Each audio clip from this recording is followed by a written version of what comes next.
Hi everyone. ఇప్పుడైతే మనం ఫిరోజ్ షా తుగ్లక్ గురించి చూద్దాం. ఫిరోజ్ షా తుగ్లక్ 1351 నుండి 1388 వరకు ఢిల్లీ సల్తావత్ను పరిపాలించాడు. ఇతని ఆస్థాన చరిత్రకారుడు షమ్స్ ఉస్ సిరాజ్ అఫీఫ్. ఇతని చరిత్రకారుడు వ్రాసిన తారిఖే ఫిరోజ్ షాహీ ఇతని గురించి సంపూర్ణ సమాచారాన్ని ఇస్తుంది. జియావుద్దీన్ బరాని వ్రాసిన తారిఖే ఫిరోజ్ షాహీ ముఖ్యంగా బాల్బన్, మహమ్మద్ బిన్ తుగ్లక్, అల్లావుద్దీన్ ఖిల్జీ గురించి తెలియజేస్తుంది. ఫిరోజ్ షా తుగ్లక్ని ఆదర్శవంతుడని పొగిడారు. ఇతని ప్రజల సంక్షేమానికి పెద్దపీట వేశారు. 20 రకాల పన్నులను రద్దు చేశాడు. షరియా అనుమతించిన 4 పన్నులను ప్రజల నుండి వసూలు చేశాడు. గ్రేట్ అండోయ్.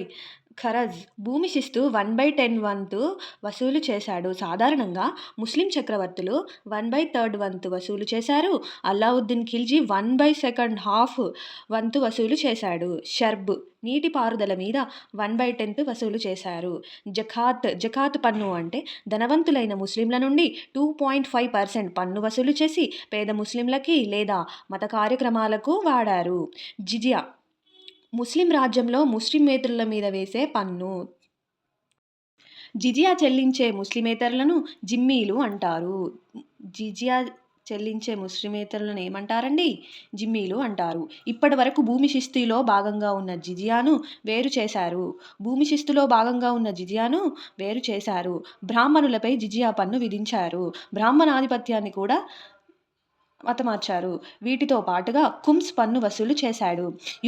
యుద్ధం జయించగా వచ్చిన సంపదలో రాజువంతును కూమ్స్ అంటారు. ఏమంటారు? కూమ్స్ అంటారు. 1/5 రాజుకి, 4/5 వంతు సైనికులకి తీసుకోవాలన్నమాట. ఫిరోజ్ షా పేదల కోసం దివానీ ఖైరాత్, బానిసల సంక్షేమం కోసం బందగామి అనే శాఖలను ఏర్పాటు చేశాడు. ఫిరోజ్ షా దగ్గర 1,80,000 మంది బానిసలున్నారు. వృద్ధులకి పెన్షన్ ఇచ్చేవాడంట. పేదలకి వివాహానికి ఆర్థిక సహాయం చేసేవాడంట. ఆడపిల్లలకి తక్కావి అనే పంట రుణాలను మాఫీ చేశాడు. పేదల ఆరోగ్యం కోసం దారుల్ షిఫా అనే హాస్పిటల్స్ని కట్టించాడు. షరిస్తా అనే చరిత్రకారుడి ప్రకారం 50 డ్యాములు నిర్మించాడు అనేది సమాచారము. సట్లెజ్ నుండి హన్సీ వరకు 200 కిలోమీటర్ల పంట కాలువలను నిర్మించాడు. డ్రిప్ ఇరిగేషన్ ఇతని కాలంలోనే స్టార్ట్ అయింది. Very good. 1200 ద్రాక్ష తోటలను ఢిల్లీ చుట్టుపక్కల పెట్టించాడు. తన స్వీయ చరిత్ర పర్షియన్ భాషలో పుతుహత్ ఈ ఫిరోజ్ షాహీ అనే పేరుతో రాసుకున్నాడు.